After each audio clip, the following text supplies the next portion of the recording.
चलो, class 10th मैं आप लोगों को क्या पढ़ा रहा था?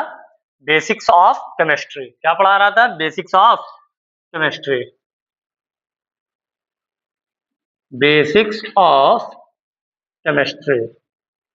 इसमें बहुत सारी चीजें मैं आप लोगों को बता दिया था। क्या क्या बताया था? ऑक्टेट रूल, डुप्लेट रूल, ये सब क्या कहता है? ऑक्टेट रूल क्या कहता है कि अगर किसी भी वैलेंस शेल में 8 इलेक्ट्रॉन है तो वो क्या होगा? स्टेबल। स्टेबल मीन्स वो किसी से कोई रिएक्शन नहीं करेगा। रिएक्शन का मतलब मैं आप लोगों को बताया था, ना किसी को इलेक्ट्रॉन देगा, ना इलेक्ट्रॉन लेगा, ना इलेक्ट्रॉन शेयर करेगा।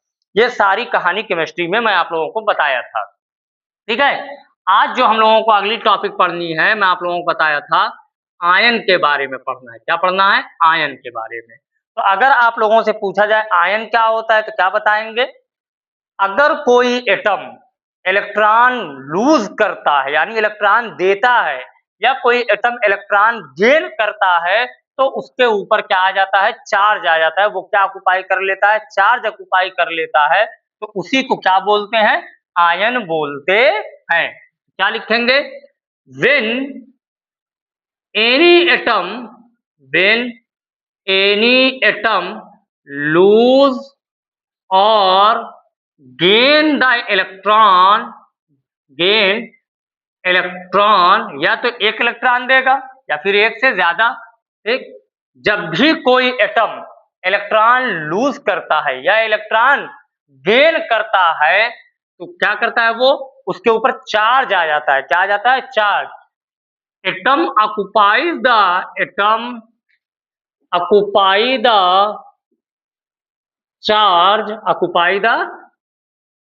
चार्ज। ठीक, एटम के ऊपर क्या आ जाता है? चार्ज आ जाता है। तब उसको हम लोग एटम ना बोल करके क्या बोलते हैं? आयन बोलते हैं। तो क्या लिखेंगे? It said to be ion. उसे ही क्या बोला जाता है? आयन बोला जाता है। अब जैसे इसको समझने के लिए फॉर एग्जाम्पल जरा देखिए, एग्जाम्पल के तौर पर देखने के लिए, जैसे मैं एक एलिमेंट का नाम लिख रहा हूं, उसका नाम है सोडियम। क्या नाम है? सोडियम। सोडियम का सिंबल आप लोगों को पता होगा, Na। इसका एटॉमिक नंबर भी आपको पता होगा, 11। सोडियम का एटॉमिक नंबर 11। और ये इलेक्ट्रिकली न्यूट्रल है। इलेक्ट्रिकली न्यूट्रल का मतलब जितना इलेक्ट्रॉन का नंबर है उतना ही प्रोटॉन का नंबर, यानी इसके पास कितना प्रोटॉन होगा? 11 प्रोटॉन होगा। और कितना इलेक्ट्रॉन होगा? 11 इलेक्ट्रॉन होगा। अब प्रोटॉन जो होगा वो तो होगा न्यूक्लियस के अंदर। प्रोटॉन कहाँ होगा? न्यूक्लियस के अंदर। इलेक्ट्रॉन जो होगा वो किसके अंदर होगा? ऑर्बिट में रिवॉल्व कर रहा होगा। किस ऑर्बिट में कितना इलेक्ट्रॉन होगा? चलिए देखते हैं। ठीक है, 11 इलेक्ट्रॉन। पहली ऑर्बिट में मैक्सिमम कितना इलेक्ट्रॉन जा सकता है? 2 इलेक्ट्रॉन।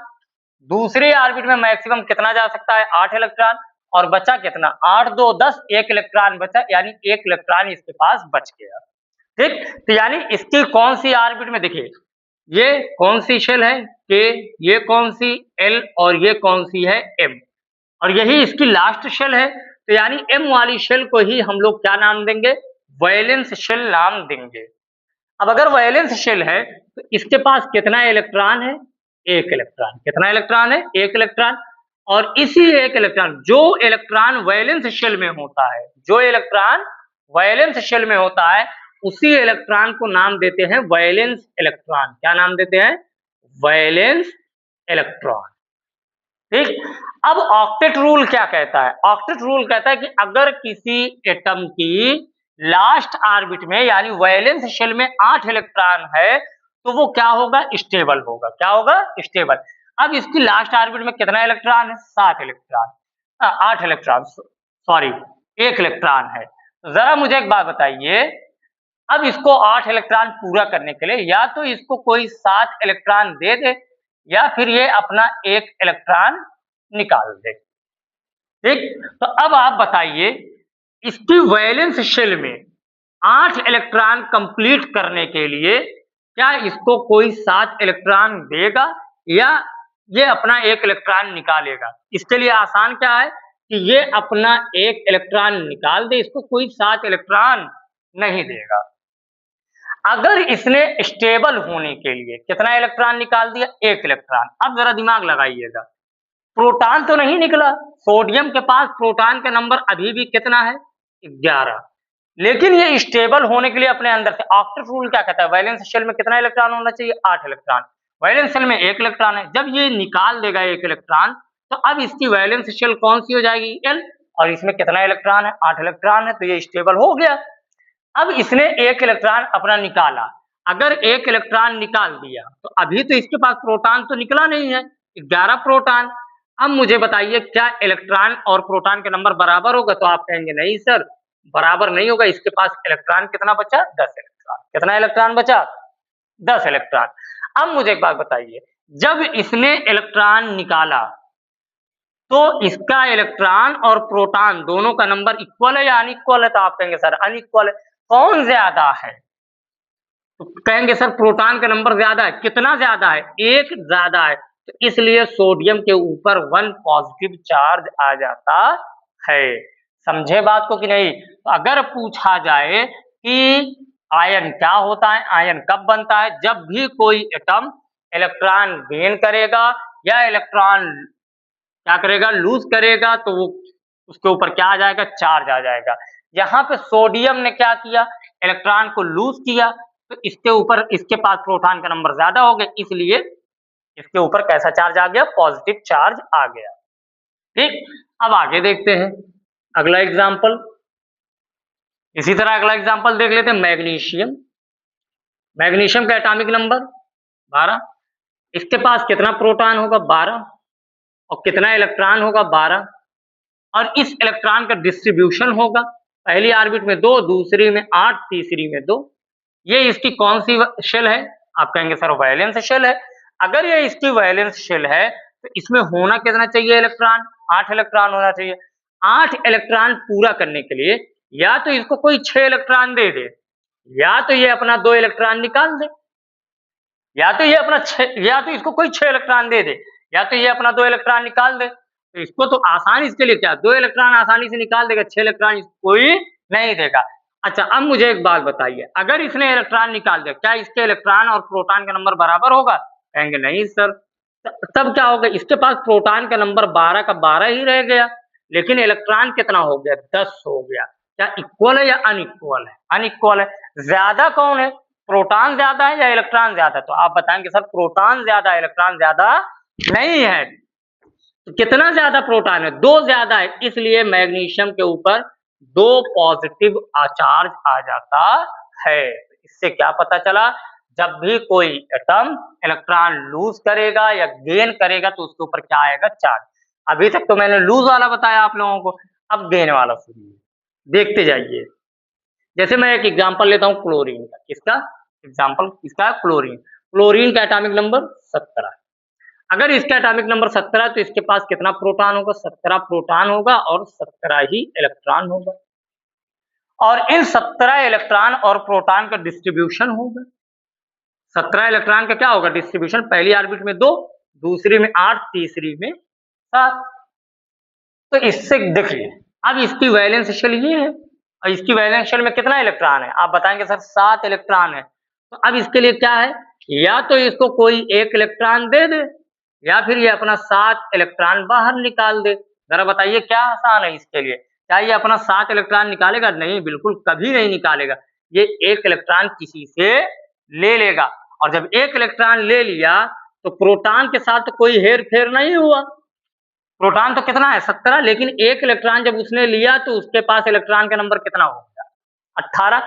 ज्यादा कौन है, प्रोटॉन ज्यादा है या इलेक्ट्रॉन ज्यादा है, तो आप बताएंगे सर इलेक्ट्रॉन ज्यादा है। कितना ज्यादा है, 1 ज्यादा, तो इसलिए क्लोरीन के ऊपर -1 चार्ज आता है, यानी निगेटिव चार्ज आता है, 1। आई बात समझ में कि नहीं। इससे क्या पता चला कि जब भी कोई एटम या एलिमेंट इलेक्ट्रॉन लूज करेगा या इलेक्ट्रॉन गेन करेगा तो उसके ऊपर क्या आएगा, चार्ज आएगा, और तब उसी को हम लोग क्या नाम देंगे, आयन नाम देते हैं। अब जरा एक चीज यहाँ इसी में समझने की कोशिश करेंगे। देखिए सोडियम और मैग्नीशियम ये दोनों क्या कर रहे हैं, सोडियम एंड मैग्नीशियम ये दोनों इलेक्ट्रॉन लूज कर रहे हैं या इलेक्ट्रॉन गेन कर रहे हैं? तो आप बताएंगे नहीं सर, ये दोनों क्या कर रहे हैं, लूज कर रहे हैं, इलेक्ट्रॉन को लूज कर रहे हैं। देखिए ये भी एक इलेक्ट्रॉन निकाला, ये 2 इलेक्ट्रॉन निकाला। अगर ये इलेक्ट्रॉन लूज कर रहे हैं तो जब भी इलेक्ट्रॉन लूज कर रहे हैं तो देखिए इनके ऊपर कैसा चार्ज आ रहा है, पॉजिटिव चार्ज। कैसा चार्ज आ रहा है, यानी जब इलेक्ट्रॉन लूज किया जाएगा तो उस एटम के ऊपर कैसा चार्ज आएगा, पॉजिटिव चार्ज आएगा। क्यों आएगा, क्योंकि इलेक्ट्रॉन जब निकाल दिया जाएगा तो इलेक्ट्रॉन का नंबर कम हो जाएगा और प्रोटॉन का नंबर ज्यादा हो जाएगा। अब यहाँ पे एक बात देखिए, क्लोरीन वाले केस में, यहाँ पे क्या किया गया, इलेक्ट्रॉन को गेन किया गया, और जब इलेक्ट्रॉन गेन किया गया तब क्या हुआ, कैसा चार्ज आ गया इसके ऊपर, निगेटिव चार्ज। कैसा चार्ज आया, निगेटिव चार्ज। कैसा चार्ज आया, निगेटिव चार्ज। निगेटिव चार्ज क्यों आया, जब भी इलेक्ट्रॉन गेन किया जाएगा तो इलेक्ट्रॉन का नंबर प्रोटॉन के नंबर से ज्यादा हो जाएगा, तब कैसा चार्ज आ गया, निगेटिव चार्ज। तो इससे क्या पता चला, इससे ये पता चला जब जब इलेक्ट्रॉन लूज किया जाएगा, यानी जब जब इलेक्ट्रॉन निकाला जाएगा तब तब कैसा चार्ज आएगा, पॉजिटिव चार्ज आएगा, और जब इलेक्ट्रॉन क्या किया जाएगा, गेन किया जाएगा तो कैसा चार्ज आएगा, निगेटिव चार्ज आएगा। तो इससे क्या पता चल रहा है, आयन भी 2 तरह के होते हैं, एक पॉजिटिव चार्ज आयन और दूसरा निगेटिव चार्ज आयन। और पॉजिटिव चार्ज आयन को नाम देते हैं कैट आयन। क्या नाम देते हैं, कैट आयन।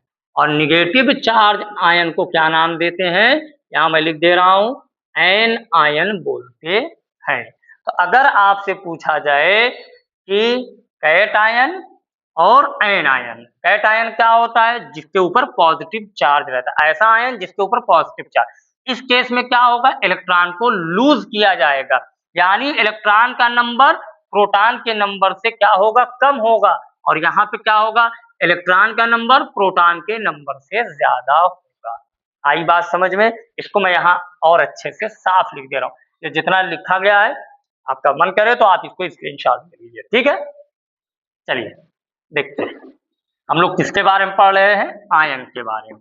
उम्मीद है कि इतनी चीजें जो आपको बताया हूं वो समझ में आई होगी, ठीक है।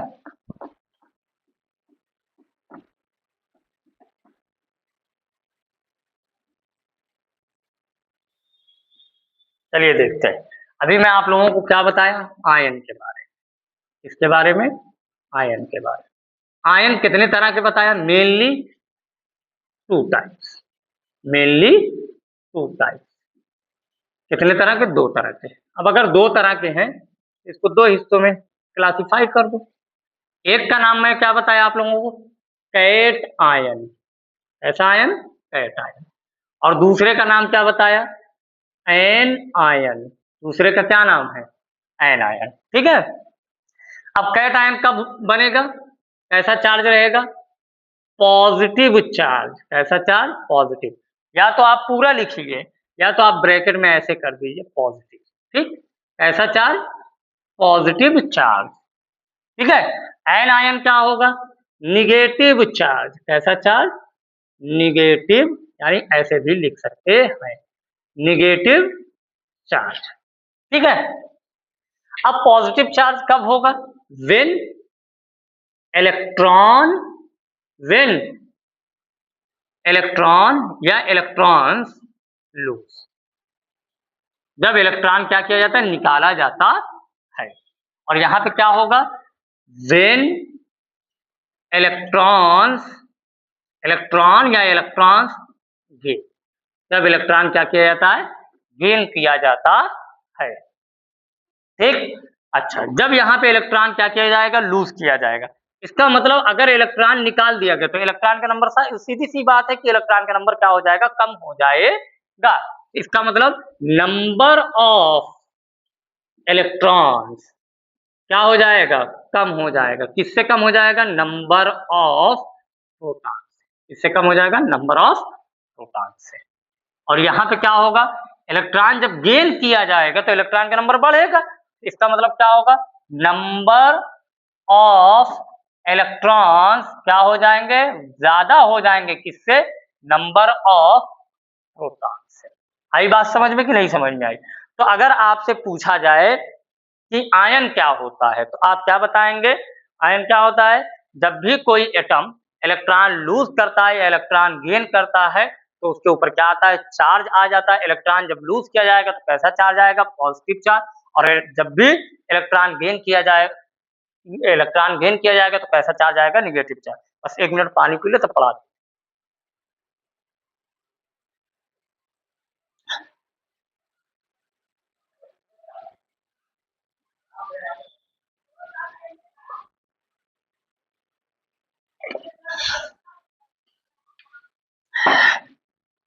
चलिए, अब आयन आप लोगों को समझ में आ गया होगा। अब एक चीज और देखिए, ठीक है? देखिए, अब यहाँ पे अब दोनों चार्ज अगर पॉजिटिव निगेटिव क्या दोनों सेम चार्ज है या अपोजिट चार्ज है? तो आप कहेंगे पॉजिटिव और निगेटिव दोनों एक दूसरे के क्या है? अपोजिट चार्ज है। क्या है? अपोजिट चार्ज है। ठीक, तो अब जरा देखिए, कुछ लिख रहा हूं, जरा ध्यान ध्यान से देखिएगा। Like charges, like charges, like charge यानी एक जैसे, यानी सेम, सेम लाइक का मतलब सेम।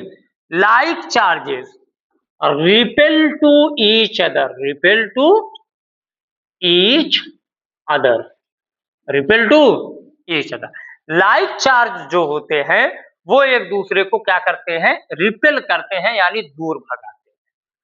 और जो कैसे चार्ज होते हैं? अनलाइक चार्जेस, अनलाइक चार्जेस यानी अपोजिट चार्ज, यानी कैसे चार्ज? अपोजिट, अपोजिट यानी उल्टे। क्या करते हैं? अट्रैक्ट करते हैं। क्या करते हैं? Attract to each other. Like charge क्या करते हैं? एक दूसरे को रिपेल करते हैं, और अनलाइक चार्जेस एक दूसरे को क्या करते हैं? अट्रैक्ट करते हैं। चाहे रिपल्शन की बात की जाए, चाहे अट्रैक्शन की बात की जाए, जब भी ये काम होगा तो वहां पे क्या लगेगा? फोर्स लगेगा। क्या लगेगा? यहाँ पे क्या लगेगा? फोर्स लगेगा। अगर कोई एक दूसरे को अट्रैक्ट करे वहां पे क्या लगेगा? फोर्स लगेगा। और वो फोर्स ऑफ क्या कहलाएगा? अट्रैक्शन कहलाएगा। क्या कहलाएगा? Force of attraction. जैसे फॉर एग्जाम्पल, ठीक, अब जैसे एग्जाम्पल से समझिए, अभी मैं आप लोगों को बताया हूं सोडियम के बारे में। सोडियम का एटॉमिक नंबर कितना है? 11। और इसका इलेक्ट्रॉनिक कॉन्फ़िगरेशन क्या होगा? 2,8,1। यानी इसको कोई 7 इलेक्ट्रॉन तो देगा नहीं, ये धीरे से अपना 1 इलेक्ट्रॉन क्या कर देगा? निकाल देगा। और जब 1 इलेक्ट्रॉन निकालेगा तो इसके ऊपर कैसा चार्ज आ जाएगा? पॉजिटिव चार्ज आएगा कि नहीं आएगा? अभी कुछ देर पहले मैं आप लोगों को किसके बारे में बताया? क्लोरीन। क्लोरीन का एटॉमिक नंबर 17। क्या? 2,8,7। इसको 1 इलेक्ट्रॉन की जरूरत है, यानी ये जो 1 इलेक्ट्रॉन निकाला है, अगर वो 1 इलेक्ट्रॉन किसको मिल जाए, अगर वो 1 इलेक्ट्रॉन किसको मिल जाए? क्लोरीन को मिल जाए, यानी ये 1 इलेक्ट्रॉन क्या कर लेगा? गेन कर लेगा। तो इसके ऊपर कैसा चार्ज आ गया? Negative charge. इसके ऊपर पॉजिटिव चार्ज, इसके ऊपर निगेटिव चार्ज। अब दोनों बताओ लाइक चार्ज है या अनलाइक चार्ज? तो आप कहेंगे सर अनलाइक चार्जेस है। कैसे चार्जेस हैं? Unlike charge. और अगर अनलाइक चार्ज है तो दोनों एक दूसरे को क्या करना शुरू करेंगे? अट्रैक्ट करना शुरू करेंगे। अब देखो, ये भी आयन बन गया। ये कैसा आयन बना? Positive ion. बोले तो इसको क्या नाम देंगे? Cation. ये भी आयन बना, लेकिन कैसा आयन बना? निगेटिव, यानी बोले तो एन आयन। आई बात समझ में? अब दोनों एक कैसे हैं? अनलाइक चार्जेस दोनों के ऊपर हैं। तो अब बताइए मुझे कि पॉजिटिव और निगेटिव दोनों एक दूसरे को क्या करना शुरू करेंगे? अट्रैक्ट करना शुरू करेंगे, यानी एक दूसरे को अट्रैक्शन, फोर्स ऑफ अट्रैक्शन लगेगा दोनों के बीच में। और दोनों के बीच में जब अट्रैक्शन होगा, दोनों एक दूसरे के साथ क्या बनाएंगे? बॉन्ड बनाएंगे। क्या बनाएंगे? इन दोनों के बीच में क्या बन जाएगा? इन दोनों के बीच में बॉन्ड बनेगा। क्या बनेगा? बॉन्ड बनेगा। और दोनों बॉन्ड बनाने के बाद क्या बना लेंगे? कंपाउंड बना लेंगे। ऐसे कंपाउंड जो आयन से मिलकर के बनते हैं उनको नाम दिया जाता है क्या? Ionic compound. क्या कहते हैं? Ionic compound. ठीक है। और इनके बीच में बनने वाला ये जो बॉन्ड है, इस बॉन्ड को नाम देते हैं आयनिक बॉन्ड। क्या नाम देते हैं? Ionic bond. तो आयनिक कंपाउंड समझ में आया किसे कहते हैं? ऐसे कंपाउंड जो पहले आयन बनता है, उसके बाद वो उन आयन के बीच में क्या होता है, अट्रैक्शन होता है, और तब जाकर के जो कंपाउंड बन के आता है तो उसको क्या बोलते हैं? आयनिक कंपाउंड बोला जाता है। उम्मीद है कि इतनी बातें आप लोगों को समझ में आई होगी। ठीक है, अब चलिए हम लोग देखते हैं, आयन के बारे में पूरा पढ़ लिए हैं। अब अगर आपसे पूछा जाए कि कोवैलेंट कंपाउंड क्या होते हैं या कोवैलेंट बॉन्ड क्या होता है, ठीक है, आई 1 मिनट लगेगा आपको, कोवैलेंट कंपाउंड भी मैं समझा दूँ, ठीक है, बस 1 मिनट का टाइम दीजिए।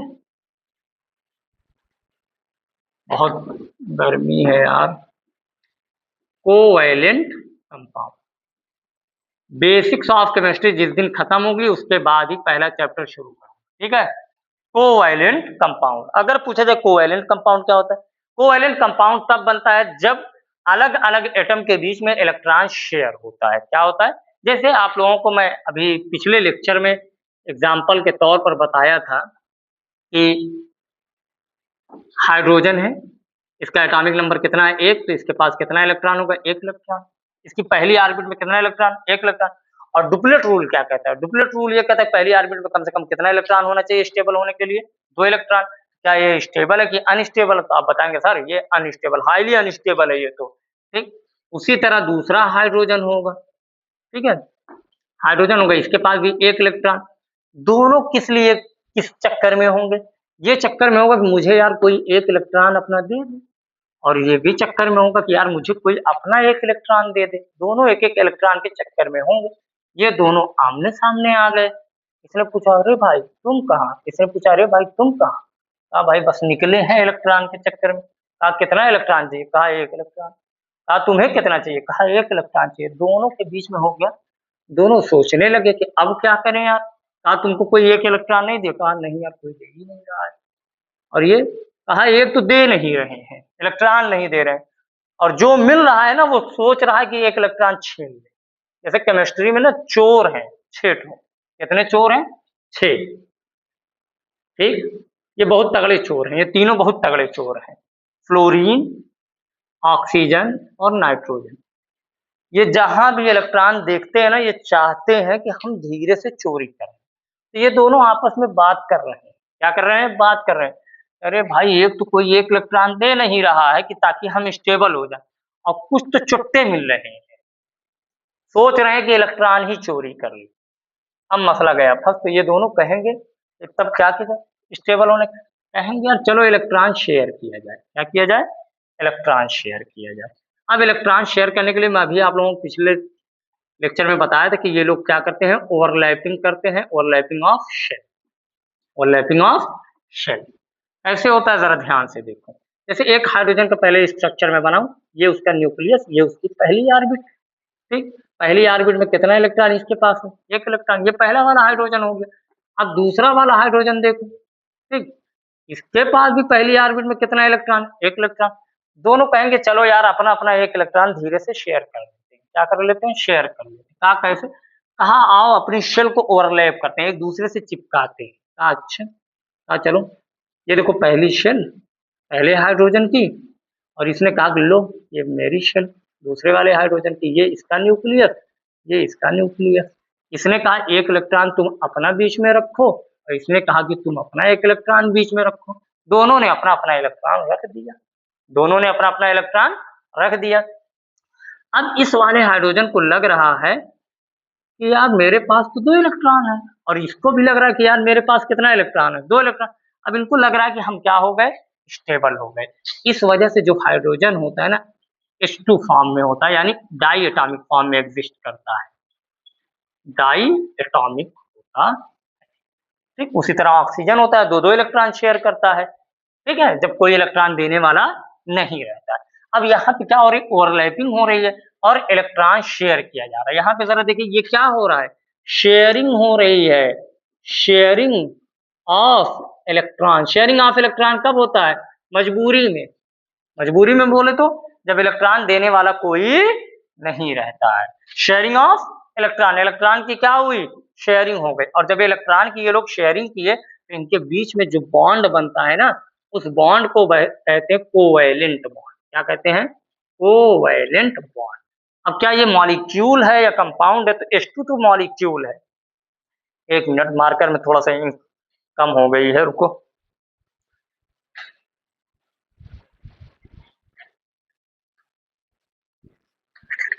बस बस एक मिनट।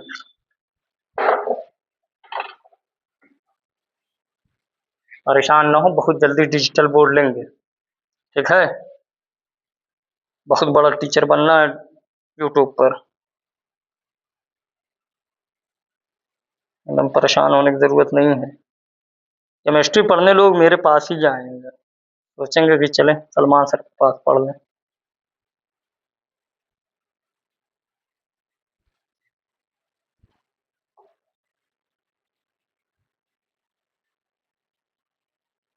चलिए, अब दो दोस्तों के बारे में बताता हूँ। इतनी बात समझ में आ गई होगी। केमिस्ट्री में दो दो दोस्त हैं, बहुत पक्के दोस्त हैं दोनों, ठीक है? तभी बता रहा हूँ। थोड़ा सा वीडियो लंबी हो जाएगी, यूं डालना रहता भाई, डाल के आया था यार, लेकिन क्या बताऊं, कम हो जाती है ना। एक तो देख रहे हो कितनी गर्मी हो रही है, पसीना हो रहा है। तुम लोग सोच रहे हो कि लाइट नहीं है। यार लाइट नहीं रहती ना भाई, क्या किया जाए। चलो,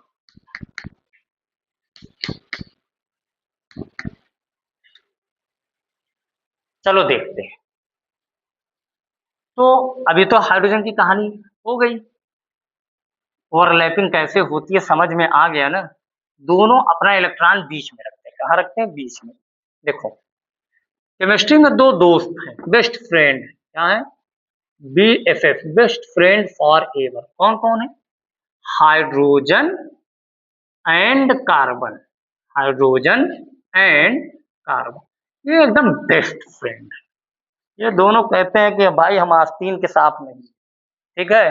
कुछ दोस्त ऐसे होते हैं जो आस्तीन के सांप होते हैं, ठीक? रहते तुम्हारे साथ है, लेकिन तुमको ऐसा डस लेंगे ना, तुमको लहर नहीं आएगी। लेकिन ये दोनों एक दूसरे को डसते नहीं, एक दूसरे के मौके पर काम आते हैं। ठीक है?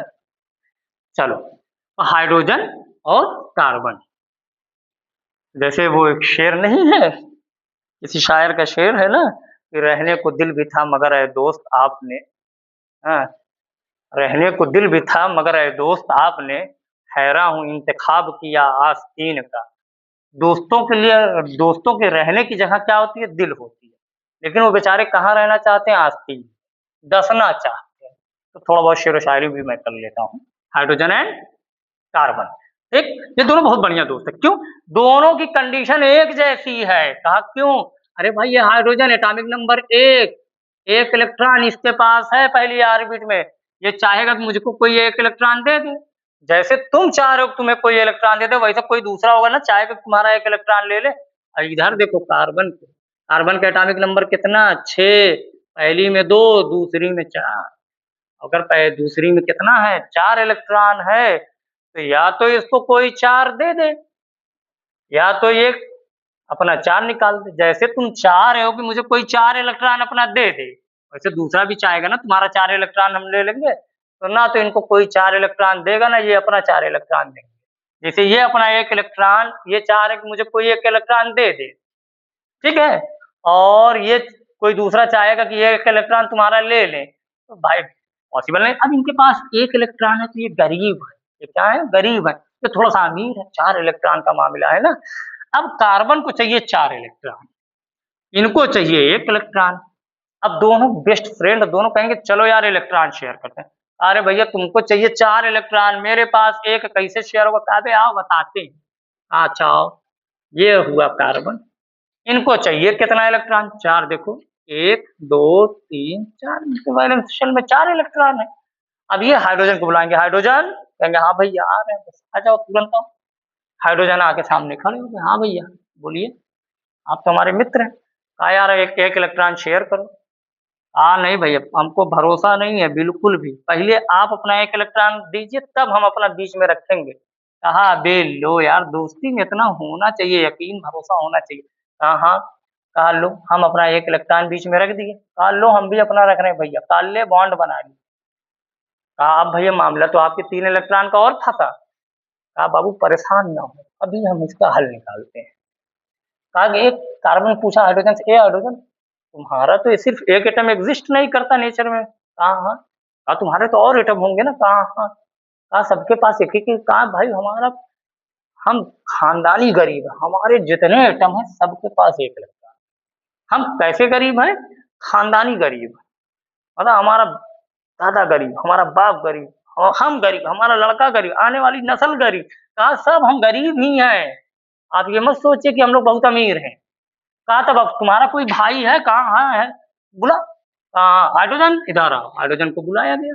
दूसरा हाइड्रोजन आया। कहा हाँ भैया इलेक्ट्रॉन शेयर करोगे? हाँ भैया शेयर तो करेंगे, लेकिन पहले आप अपना इलेक्ट्रॉन दे ले।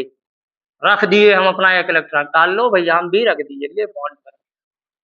ठीक। कहा तुम्हारा और कोई भाई? कहा भैया हम बताएं ना कि जब से दुनिया बनी है और जब से हम आए दुनिया में हमारी पूरी नस्ल गरीबों की चल रही। कहा बुलाओ, आओ इलेक्ट्रॉन शेयर करे। काल ले हम अपना बीच में रख के, काला भैया हम भी रख दिए बीच में। अब वाह देख लो पसीना गिर रहा है इलेक्ट्रॉन शेयर करने से। ठीक है। और इधर देखो, हाँ भैया एक लो और आ गया। कहा लो हम भी अपना रखे, तुम भी अपना रखो, ले बॉन्ड। ठीक। इलेक्ट्रॉन शेयर हो रहा है। क्या हो रहा है? शेयर हो रहा है। अब इस हाइड्रोजन को क्या लग रहा है कि मेरे पास कितना इलेक्ट्रॉन है? दो। इसको क्या लग रहा है कि मेरे पास दो। इसको क्या लग रहा है? मेरे पास दो। इसको कितना लग रहा है? मेरे पास दो इलेक्ट्रॉन। सभी हाइड्रोजन को देखो देखने में क्या लग रहा है? दो दो इलेक्ट्रॉन। और इस कार्बन को देखो देखने में कितना लग रहा है? ये देखो, ये ठीक है, दो चार छः आठ। इस कार्बन को लग रहा है कि मेरे पास कितना इलेक्ट्रॉन है? आठ इलेक्ट्रॉन है। अब बताओ जब दोनों एक दूसरे के साथ इलेक्ट्रॉन शेयर करें तो दोस्ती पक्की नहीं होगी? अरे लड़कियों की दोस्ती थोड़ी है, लड़कों की दोस्ती है ना। लड़कियों दोस्ती का भरोसा नहीं होता, लड़कों की दोस्ती है एकदम बेस्ट फ्रेंड फॉर एवर वाली है। ठीक है। कुछ भी हो जाए दोनों एक दूसरे का राज कभी नहीं खोलेंगे। ऐसा थोड़ी है कि थोड़ा गुस्सा हुआ पूरा एकदम मारे छीछा लेकर कर दिए। आई बात समझ में कि नहीं समझ में आई? तो देखो आई बात समझ में। अब जरा देखो जब भी इलेक्ट्रॉन शेयर होगा तो बनने वाला बॉन्ड क्या होगा? Covalent bond. क्या होगा? Covalent bond. आई बात समझ में? और ये कंपाउंड क्या बन के आया? देखो कार्बन कै ठो है? एक ठो है। हाइड्रोजन कै ठो है? चार ठो, CH4। तो ये जो कंपाउंड बन के आएगा इलेक्ट्रॉन शेयर होने की वजह से आया है। तो ऐसे कंपाउंड को क्या नाम देते हैं? कोवैलेंट कंपाउंड नाम देते हैं। आई बात समझ में कि नहीं समझ में आई? इतनी बात समझ में आ गई होगी। अच्छा अब ये तो टॉपिक खत्म हुई। अगली जो टॉपिक पढ़नी है उसका नाम है वैलेंसी। क्या नाम है? वैलेंसी। थोड़ा सा बता दे रहा हूँ, इसके बारे में डिटेल में अगले लेक्चर में पढ़ाऊंगा। ठीक है। वैलेंसी यानी इसका कोई लेना देना किससे होगा? वैलेंस शेल से होगा। किससे होगा? देखो हिंट दे रहा हूं। वैलेंसी इसका लेना देना किससे होगा? Valence shell. और अगर वैलेंस शेल से लेना देना है इसका मतलब किससे लेना देना होगा? वैलेंस इलेक्ट्रॉन से होगा। किससे होगा? Valence electron. आई बात समझ में? वैलेंसी के बारे में अगले लेक्चर में आप देख सकते हैं। एकदम पसीने में लिख गया हूँ, यानी गाँव में कहते हैं कि बुड़ गया हूँ। ठीक है। अगले लेक्चर में आप लोगों से मुलाकात होती है। ठीक है। धन्यवाद।